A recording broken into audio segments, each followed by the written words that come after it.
Você sabia que El Salvador vai além de adotar o Bitcoin como uma moeda? E o país planeja criar um banco de investimento totalmente focado em Bitcoin e ativos digitais? Mas o que isso significa de verdade para o país, para a sua economia e para as pessoas comuns? E hoje eu vou te explicar tudo sobre essa proposta que pode revolucionar o mercado cripto. Para quem não sabe, El Salvador foi o primeiro país a adotar o Bitcoin como uma moeda legal, juntamente com o dólar em 2021. E o objetivo era aumentar a inclusão financeira, facilitar remessas, que hoje representa cerca de 16% do PIB, e obviamente que atrair mais investimentos para o país. E essa adoção do Bitcoin mudou muita coisa. Em 2025 foi reformulada a lei para tornar o uso do Bitcoin opcional, não mais obrigatório, e retirar o seu status de moeda de curso legal. E isso aconteceu após os acordos com o FMI, que exigia redução do uso público de Bitcoin para viabilizar empréstimos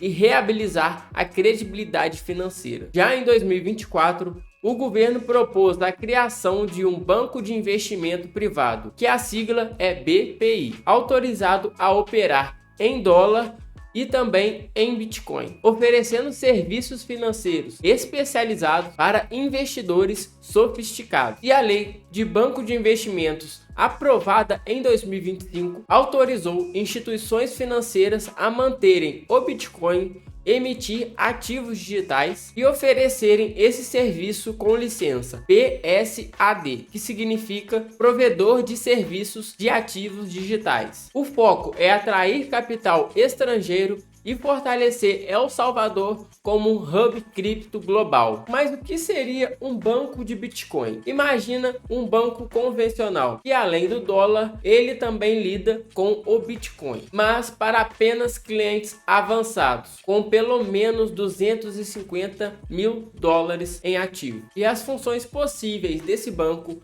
é a custódia profissional de Bitcoin com segurança. O segundo, emissões estruturadas e investimentos ligados a cripto. E o terceiro é o financiamento com garantia em Bitcoin, ou também outras formas de securitização. E o quarto é a consultoria e a gestão de portfólio cripto. E um exemplo didático é o serviço de custódia. Por exemplo, você é um investidor estrangeiro e tem milhares em Bitcoin. Em vez de guardar sozinho, você contrata a funcionalidade do banco para fazer isso por você, e isso com uma segurança a mais. E o segundo exemplo seria o financiamento cripto. Por exemplo, o empresário quer expandir e ele deixa os bitcoins dele como garantia e o banco oferece isso em dólar. E o terceiro exemplo é o que eu falei anteriormente, que é o investidor sofisticado. Se você tem mais de 250 mil em ativos, você pode utilizar do banco para fazer a troca. Também pode investir ou estruturar produtos em Bitcoin. Mas quais são as vantagens e os riscos dessas operações? As vantagens seria inclusão de investidores globais com serviços sofisticados. A segunda vantagem seria a diversificação da economia, que seria menos dependente de dólares, e também como posicionamento centro financeiro criptolatino. E os riscos que o banco poderia oferecer seria a volatilidade do Bitcoin. Isso pode afetar a estabilidade da instituição financeira. Só beneficia investidores ricos, enquanto 70% da população permanece fora do sistema formal. Também teria o risco da pressão internacional e os riscos macroeconômicos, mas o país ainda negocia acordos com o FMI. Mas quais seriam os impactos para a população de El Salvador? Pessoas comuns podem não sentir benefícios diretos. O banco seria só para investidores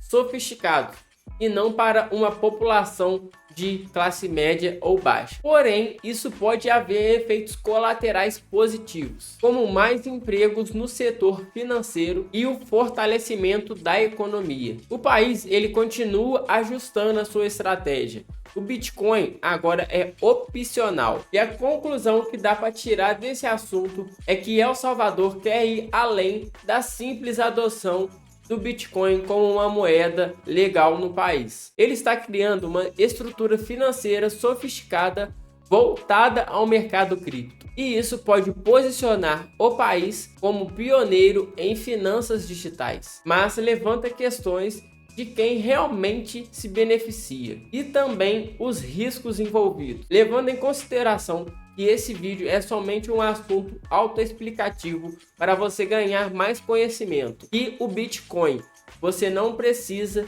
de ninguém para guardar e fazer autocustódia. Você pode comprar sem se expor a ninguém, você pode fazer sua própria autocustódia e expandir isso para o máximo de lugares que você conseguir, com placa de metal, escrevendo as 12 palavras no papel e distribuindo metade para uma pessoa, metade para outra, metade para outra. Você tem várias formas de guardar a sua criptomoeda da maneira mais segura que existe. E sobre os fatos falados sobre o empréstimo, né, com Bitcoin, o empréstimo colateral, eu ainda vou estar trazendo vídeos autoexplicativos de como você vai fazer isso pela Bitget, pela Bybit e pela Aave. A melhor é a Aave, porém é a mais complicada de todas. Porém, obviamente que vai ter um vídeo muito bem explicado aqui para vocês, para você não fazer nada de errado mais para frente. E se você gostou do vídeo, deixa seu like, se inscreva no canal, comente aqui as suas dúvidas, deixa dica de vídeos e até a próxima e fui!